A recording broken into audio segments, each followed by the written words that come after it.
তো তোমরা অনেকেই আমার ভিডিওতে অনেক সময় কমেন্ট করো যে ভাই ডিন অ্যামব্রোস কবে আসবে, ডিন অ্যামব্রোস কি আসলেই ডাব্লিউডাব্লিউতে কোনোদিনও ফিরবে কিনা।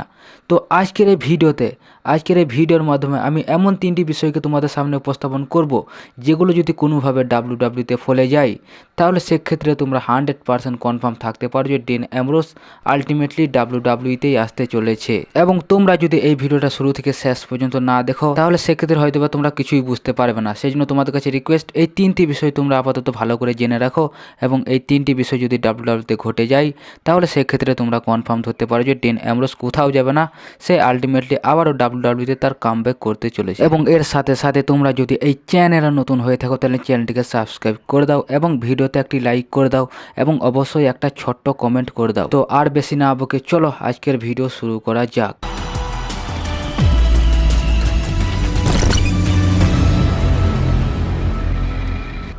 তো আমাদের 1 নম্বর যে বিষয় সেটি হচ্ছে ট্রিপল এইচ।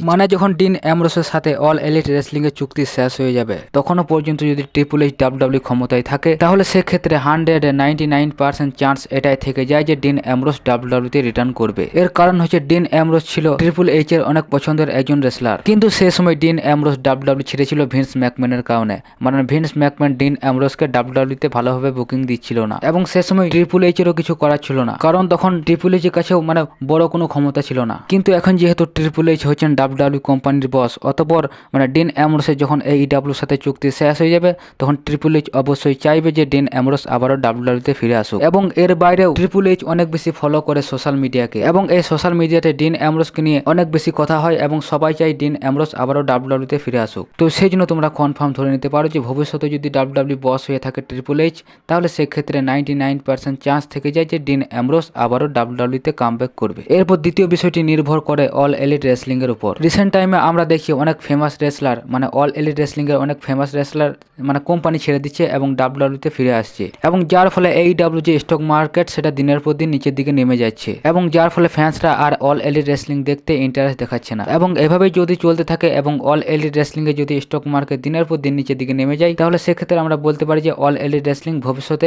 একেবারে নিচের দিকে নেমে যাবে এবং এর ফেমাসিটি অনেক বেশি কমে যাবে। এবং যদি অল এলিট রেসলিং আর কেউ দেখতে না চায় তাহলে সেক্ষেত্রে ডিন অ্যামব্রোস সেখানে থেকেই বা কি করবে। এবং ডিন অ্যামব্রোসের এখন খুব বেশি বয়স হয়নি যে সে রেসলিং থেকে রিটায়ার নেবে, অতঃপর সে অল এলিট রেসলিং যদি থাকতে না চায় এবং যদি সে অল এলিট রেসলিং ছেড়ে দেয় তাহলে সেক্ষেত্রে ডিন অ্যামব্রোসের সামনে একটাই রাস্তা, আর সেটি হচ্ছে ডাব্লিউডাব্লিউ, এবং সে তখন অবশ্যই ডাব্লিউডাব্লিউতে আবারও ফিরে আসবে। তো সেই জন্য আমরা বলতে পারি যে অল এলিট রেসলিং যদি টিকে যায় তাহলে সেক্ষেত্রে ডিন অ্যামব্রোসের ডাব্লিউডাব্লিউতে আসার চান্স 50%, কিন্তু কোনোভাবে যদি অল এলিট রেসলিং এর এই ফেমাসিটি একেবারে নিচের দিকে চলে যায় তাহলে সেক্ষেত্রে ডিন অ্যামব্রোসের ডাব্লিউডাব্লিউতে আসার চান্স 199.9% থেকে যায়। তো এবার সর্বশেষ এবং 3 নম্বর বিষয়, এবং এইটা যদি কোনোভাবে সম্ভব হয় তাহলে সেক্ষেত্রে 100% কনফার্ম যে ডিন অ্যামব্রোসকে আমরা আবার ডাব্লিউডাব্লিউতে দেখতে পাবো, আর সেটি হচ্ছে ডাব্লিউডাব্লিউ এবং অল এলিট রেসলিং এর মধ্যে ফরবিডেন ডোর। আমরা যেমন দেখি রিসেন্ট টাইমে ডাব্লিউডাব্লিউর সাথে TNA এর ফরবিডেন ডোর, যার ফলে আমরা TNA সুপারস্টারকে ডাব্লিউডাব্লিউতে দেখতে পাবো এবং ডাব্লিউডাব্লিউ সুপারস্টারদেরকে TNA রেসলিং এ দেখতে পাবো। ঠিক তেমনি ভাবে এখানে যদি কোনোভাবে ডাব্লিউডাব্লিউ এবং অল এলিট রেসলিং এর মধ্যে এই চুক্তি হতে পারে এবং যদি ডাব্লিউডাব্লিউ এবং অল এলিট রেসলিং এর মধ্যে ফরবিডেন ডোর শুরু হয় তাহলে সেক্ষেত্রে আমরা ডাব্লিউডাব্লিউ সুপারস্টারকে অল এলিট রেসলিং এ এবং অল এলিট রেসলিং এর সুপারস্টারকে ডাব্লিউডাব্লিউতে দেখতে পাবো, এবং সে সূত্রে আমরা ডিন অ্যামব্রোসকে অবশ্যই ডাব্লিউডাব্লিউতেই দেখতে পাবো। এবং যদি কোনোভাবে একবার ডাব্লিউডাব্লিউ এবং অল এলিট রেসলিং এর মধ্যে ফরবিডেন ডোর শুরু হয় তাহলে কোনো একটা সেগমেন্টে দেখা গেল আমরা ডিন অ্যামব্রোস, রোমান রিংস এমনকি সেথ রোলিন্সকে একসাথে দেখতে পেলাম। তো এই 3টি বিষয়ের মধ্যে একটাও যদি কোনোভাবে ঘটে যায় তাহলে সেক্ষেত্রে আমরা অবশ্যই ডিন অ্যামব্রোসকে ডাব্লিউডাব্লিউতে দেখতে পাবো। তো এবার এই বিষয়ে যদি তোমাদের কোনো মতামত থাকে তাহলে তোমরা আমাকে অবশ্যই কমেন্টের মাধ্যমে জানাতে পারো। এবং এর সাথে আজকের ভিডিওটা এখানে শেষ করছি। ভিডিওটি ভালো লাগলে তোমাদের কাছে রিকোয়েস্ট, প্লিজ চ্যানেলটিকে সাবস্ক্রাইব করে দাও এবং ভিডিওতে একটি লাইক করে দাও এবং অবশ্যই একটা ছোট্ট কমেন্ট করে দাও। তো দেখা হচ্ছে পরে ভিডিওতে। Tata, good bye.